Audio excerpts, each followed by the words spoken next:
Poster 250 vidéos par jour ne te rend pas plus visible. Et je sais que ça va en faire réagir plus d'un, mais si tu restes jusqu'à la fin de cette vidéo, tu vas comprendre pourquoi je dis ça. Et pourquoi la quantité seule ne suffit pas. Et surtout, ce qu'il faut faire à la place. Le problème que je vois partout aujourd'hui, c'est que certains créateurs pensent que poster 10 fois, 20 fois plus qu'actuellement, c'est la solution à tous leurs problèmes. Et aujourd'hui, je vais te montrer avec un exemple concret pourquoi ce ne l'est pas. Donc je vais prendre l'exemple de Marvin Ndai, parce qu'aujourd'hui, il y a beaucoup de personnes qui ont essayé de recopier cette stratégie, qui ont essayé d'en parler pour décrypter tout ça, et qui essayent de recopier en fait le fait de poster énormément sur Instagram comme lui il l'a fait actuellement.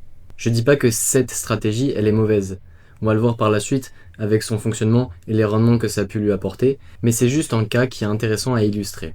Marvin Ndai, quand il se lançait dans les réseaux au début en 2022, il disait dans une de ses vidéos qu'il était pas bon. Il était pas bon en contenu. Et que quand il postait une vidéo sur 10, il y en avait une sur 10 qui allait faire 100 000 vues par exemple. J'ai remarqué un truc en fait, le gros problème que j'avais c'est que j'étais pas un bon créateur de contenu. En fait c'est que j'avais pas anticipé, c'est que quand j'en poste 10, il y en a une des 10 qui va peut-être aller faire 100 000 vues toute seule et les autres qui vont faire genre 90 000 vues, donc 90 000 vues. Et donc en fait tu te retrouves avec 190 000 vues juste en ayant posté 10 fois. Donc il a compris quelque chose de très simple, pour qu'une vidéo fonctionne, il faut en poster 10. C'est une logique mathématique et c'est ce qu'il a appliqué aujourd'hui. Par exemple, hier, là où je tourne cette vidéo actuellement, le 17 février, il a posté 17 vidéos. Je dis bien 17 en une seule journée. Alors attention, en termes de montage, c'est pas du montage très poussé, c'est vraiment des clips en fait, de ses interviews, de ses interventions, de ses événements, de ses prises de parole, ou de ses vidéos YouTube par exemple. Après, il dit des choses intéressantes dans ses vidéos, je dis pas le contraire, il apporte de la valeur à son audience, c'est pas ça le sujet. Par exemple, là actuellement, sur ces 17 vidéos, il y en a qui ont fait 14 000 vues, d'autres 17 000 vues, 57 000 vues, etc. Il n'y a que des vidéos minimum aux alentours des 10 000 vues. Donc il n'a pas de mauvaises stats, il a des très bonnes stats, c'est indéniable, la stratégie, elle fonctionne pour lui. Mais c'est là que ça devient intéressant et que je trouve que c'est dommage, en tout cas pour son fonctionnement de sa stratégie, c'est qu'il poste uniquement et exclusivement sur Instagram. Alors bien sûr, quand vous allez regarder ses vidéos TikTok, sur ses YouTube Shorts, etc., vous allez voir qu'il poste des vidéos principalement, mais depuis qu'il a commencé cette stratégie, entre guillemets, il poste exclusivement et uniquement sur Instagram. Sur TikTok, il publie exclusivement ses vidéos importantes, ses grosses annonces, etc. Mais pourtant, il a posté que depuis janvier. Il pourrait en reposter 2 par jour, parce que sur TikTok c'est shadowban, mais sur Instagram c'est pas shadowban. Ça, il a bien compris et c'est pour ça qu'il en poste 17 par jour. Sur YouTube Short également, poster un trop grand nombre de vidéos, ça va réduire en fait et ça va restreindre le compte. Mais de là, gâcher ces 17 vidéos et de ne pas les reposter sur TikTok et YouTube Short, je trouve que c'est du pur gâchis. Au minimum 2 vidéos ou 3 vidéos par jour sur TikTok et sur YouTube Short. Et pourtant, en format long sur YouTube, il est actif. Ses dernières vidéos datent d'il y a 3 mois, mais à cette période-là, il faisait quand même 4 vidéos YouTube par mois. Donc une vidéo par semaine, ce qui est une très bonne cadence sur du format long. Et ça, je trouve que c'est un très bon rythme, c'est même ce que je conseille en général, c'est d'avoir un rythme de format long qui est supérieur à la normale, en tout cas comparé à la concurrence qu'il y a sur ta niche. Et par exemple, le contenu qui repose sur Instagram, ses interventions, ses lives, ses événements, il ne les a pas encore repostés sur YouTube. Et je trouve ça dommage. Et il pourrait également optimiser ça avec un système de clipping, juste de la redistribution en masse. Et c'est ça aussi qui est dommage avec sa stratégie actuelle. Là, je suppose qu'avec son contenu actuel, il doit avoir 2 ou 3 monteurs pour avoir quand même une bonne marge. Après, peut-être que si c'est un monteur à temps plein, il devrait se débrouiller pas mal. Mais 2 ou 3 monteurs, ça suffit largement en tout cas pour le nombre de vidéos actuelles.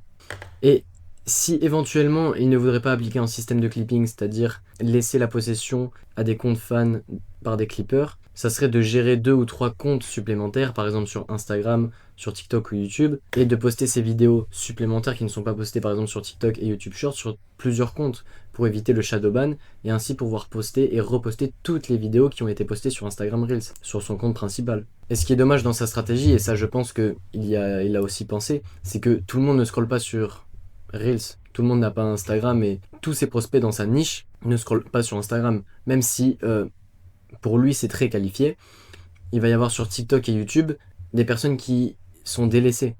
Une partie de sa niche qui est délaissée, une partie de son audience en fait qui est délaissée.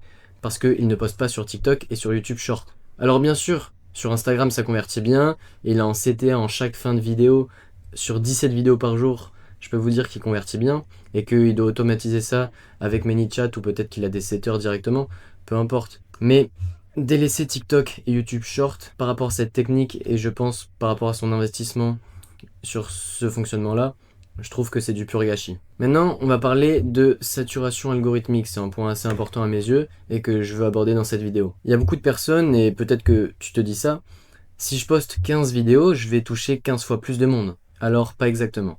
Chaque compte a un plafond de distribution naturelle. C'est-à-dire que sur 15 vidéos qui sont postées, on va prendre l'exemple de Marvin Ndai, ces 15 vidéos ne vont pas être proposées à l'ensemble des abonnés qui sont abonnés au compte de Marvin Ndai. Ces 15 vidéos qu'il a postées aujourd'hui ne vont pas être proposées dans les pour toi ou dans les abonnements, peu importe, de ses abonnés, de son audience. Ou peu importe que ce soit 17 vidéos ou 250 vidéos, ne vont pas être proposées toutes à la même personne. Bien sûr, ces 250 vidéos vont toucher plus de personnes que si l'on avait posté 15 ou 2, ou même une. Ça c'est évident, mais ça ne va pas faire que une même personne va tomber sur tous ces posts. Donc la répétition sur un même compte multiplie la portée brute, mais pas l'occupation mentale sur une même personne. Et puis, il y a aussi quelque chose qui est assez important, et je trouve que c'est intéressant de faire le parallèle par rapport à ça, c'est la loi des rendements décroissants. Bon, ce n'est pas la même chose ici qu'en économie, mais c'est intéressant d'y apporter cette vision-là. Pour ceux qui ne savent pas ce que c'est la loi des rendements décroissants, lorsque tu manges une part de pizza, tu vas être beaucoup satisfait par cette pizza. Mais si tu en manges une autre, tu vas être moins satisfait. Et etc. jusqu'à arriver à la dernière pizza que tu pourrais manger avant de vomir. Parce que ça te dégoûte. Et parce que toutes ces pizzas t'ont fait que la satisfaction de cette dernière est beaucoup moins importante que la première. Et là c'est pareil avec le contenu. Sauf que dans le cas de Marvin Ndai, et ce qui est bien, c'est qu'il varie son contenu. C'est pas tout le temps la même chose. Alors bien sûr c'est à peu près tout le temps le même montage. Ça doit être tout le temps le même monteur. Donc ça, je pense qu'il y a quelque chose à faire de ce côté-là. Mais c'est du contenu talk, bien sûr, où il apporte de la valeur. Il y a des interventions, il y a des lives, il y a des extraits de format long. Donc pas de ses vidéos YouTube, parce que comme je l'ai dit, il y reposte pas. Enfin, on peut pas appeler ça de vidéo YouTube si c'est pas sur sa chaîne YouTube.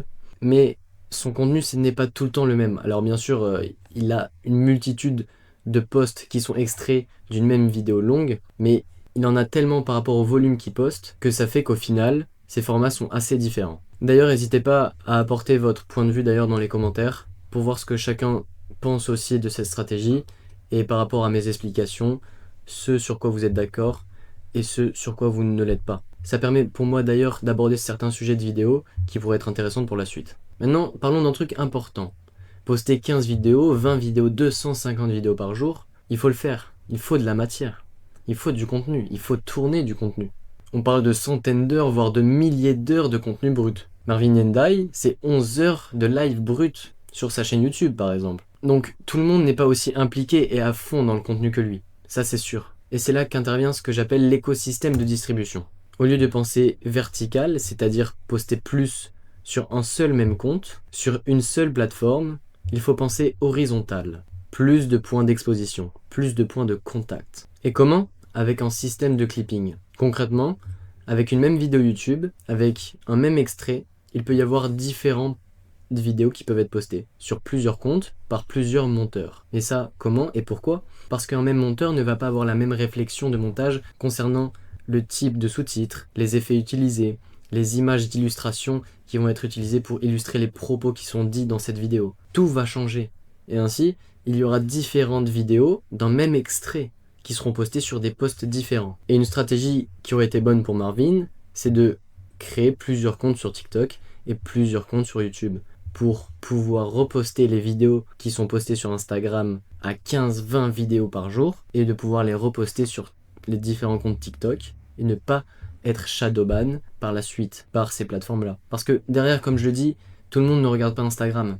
Alors même si son audience est qualifiée et sur Instagram, il y a quand même une partie de son public, une partie de l'audience qui est centralisée sur TikTok et même sur YouTube Short. Et derrière, ça fait du volume et ça redirige vers son funnel, son système de conversion, sa chaîne YouTube, sa page de vente, sa landing page, peu importe. Derrière, ça convertit. Et puis, il y a un dernier point important, c'est que Marvin Ndai, il dépend de une plateforme, Instagram. Son Instagram, c'est ok, il a 207 000 followers, c'est bien. Il a des stories à la une, ok.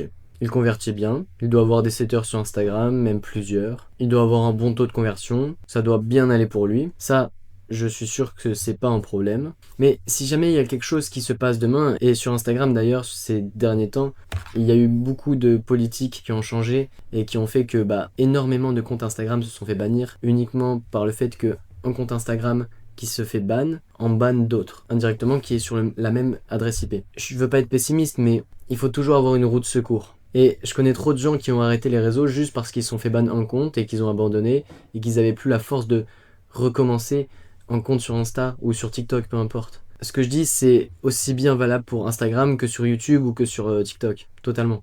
Diversifier, c'est pas seulement pour toucher plus de monde, c'est aussi pour sécuriser tout l'écosystème de contenu. Parce que si demain Instagram change son algorithme et que tu ne peux plus poster 250 vidéos, ou même que ton compte saute, alors qu'est-ce que tu fais? Donc poster plus ne te rend pas plus visible si tu penses qu'en vertical. Le vrai levier, c'est le schéma de pensée horizontal. Du multiplateforme, du multi-compte, une redistribution intelligente via du clipping ou un système structuré. Et d'ailleurs, si tu as des idées de sujets, si tu veux m'envoyer un message pour qu'on discute par rapport à la stratégie de contenu, à la mise en place d'une brain sur les réseaux, n'hésite pas à m'envoyer un message aussi directement, pour qu'on puisse discuter tout simplement.